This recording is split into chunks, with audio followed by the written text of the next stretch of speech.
Captain's log, Earth date 17 December 2157. One of our parallel crew members has offered to show us the location of several rainbow worlds.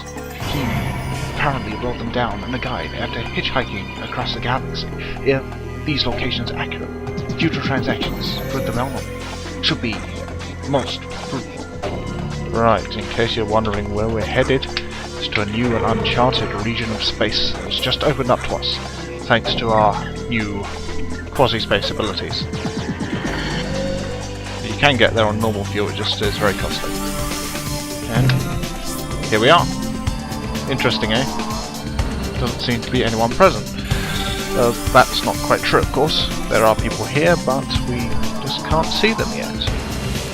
Now, what we're actually doing, the primary mission, is to find as many rainbow worlds as possible, and then turn them into the Melnorme, which will allow us to buy all the upgrades we need, as well as some very interesting information and history on the region, which is superfluous, but sometimes it yields an interesting and helpful fact.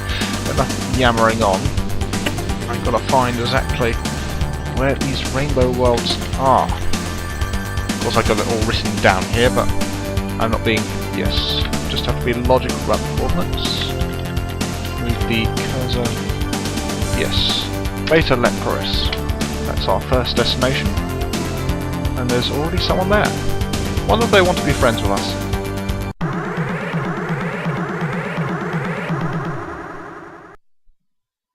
Oh, you. Should have known.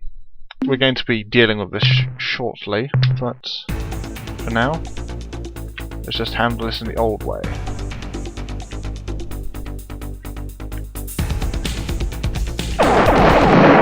There we go. See, getting better at this, just have to aim. I was just firing blindly before, hoping I could put up a kind of wall of fire, but that doesn't work very well.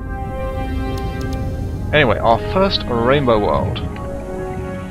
I'll be showing me going to the rainbow world so you can find them yourself if you want. Just show them off. But, yeah. I'm going to cut out the mining I do in these kind of areas because they generally are quite rich systems. So, our first rainbow world. Here we are in our second rainbow world system, Alpha Andromedae. It's down on the edge of Urquan space to the right. And as you can see, it's quite a hot planet, so I wouldn't recommend landing unless you have the heat-resistant lander upgrade. Let's do a little scan. Yes, 467 degrees Celsius. And as you can see, rainbow worlds are rich in radioactives, so lucrative for mining as well.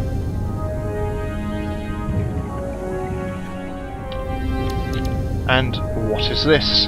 There seem to be several ships, more than several ships in this system. Wonder if they'll be friends with us.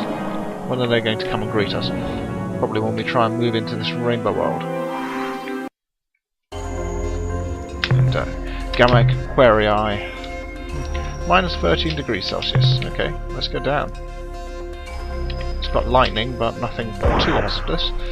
On a side note, I was off collecting some life form data on one of the planets. Whoops, didn't collect those.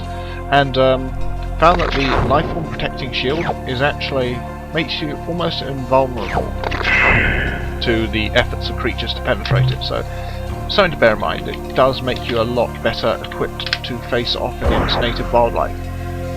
It's not as useless as I indicated or implied last video or set of videos. Anyway, that's that out of the way. So let's see who these fellows are. Converse. I suppose as a courtesy I should extend an appropriate greeting. On behalf of the Utwig Proctors, I truly hope for your sake that your day has been better than ours, although this really isn't saying that much. Right, these are the Utwig or Utwig or whatever you want to pronounce it. Anyway, what shall we say? Well, this is Captain Zelnick, representing the United Federation of Worlds. Please respond. What good would that do?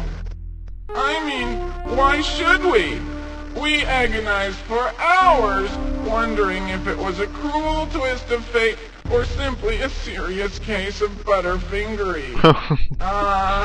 The lifetimes that have been spent in the pursuit of the elusive answer to this deceptively simple question has driven many of us down the dark road of self-destruction. No one gets me. Indeed, even as these words strike the ears of any who care to listen, Nobody understands. The real question is, does it matter? I cannot say. I wallow in a quandary, unable to determine what better atones for my part of the great sin. Should I engage in slow and painful self-termination? Should I commit myself to a long life of painful self-flagellation? Should I throw myself with enthusiastic verve at the problem of collective annihilation? I do not know. Even now, my mind writhes in anguish of indecision, lest the outcome be inadequate. Right, as you can tell, these people have issues. So let's find out exactly what the origin of this dark attitude is. I detect that recent events have not gone your way. Why? Don't you start at the beginning? Alright, I'll try. But you know, it really doesn't matter. After all, we have a famous bootwig saying, when one loses the reason for existence, one tends to get less motivated. True. This goes hand in hand with the painfully appropriate credo, we broke it so we are paying for it. Of course, this isn't really accurate. The situation is so much more hideous. Imagine, if you can, holding within your hands the answer. 42? Only to have it taunt you with its former potential. Okay. Ah, cruel irony. The loss of the Ultron grieves us all.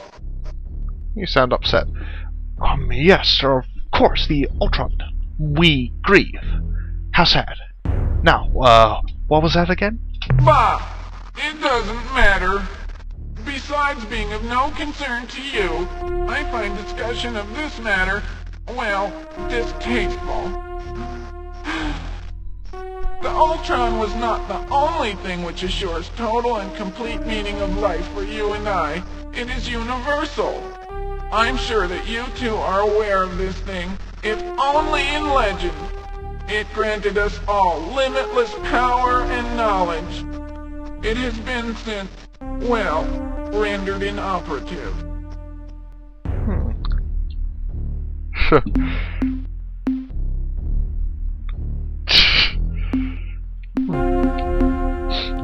That reminds me when my pet dog, Splib, ran in front of a rock chipper. You are kind. If we could wield the Ultron to resurrect your Splib, we would. But I suddenly am overcome with waves of depression. I must retire now to perform rituals of anguish.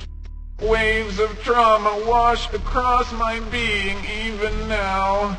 I must go. Okay, well at least you're not attacking us, which makes a nice change. Anyway, let's talk to another of these fellows, see if they're a little less, you know, hasty to drop the conversation.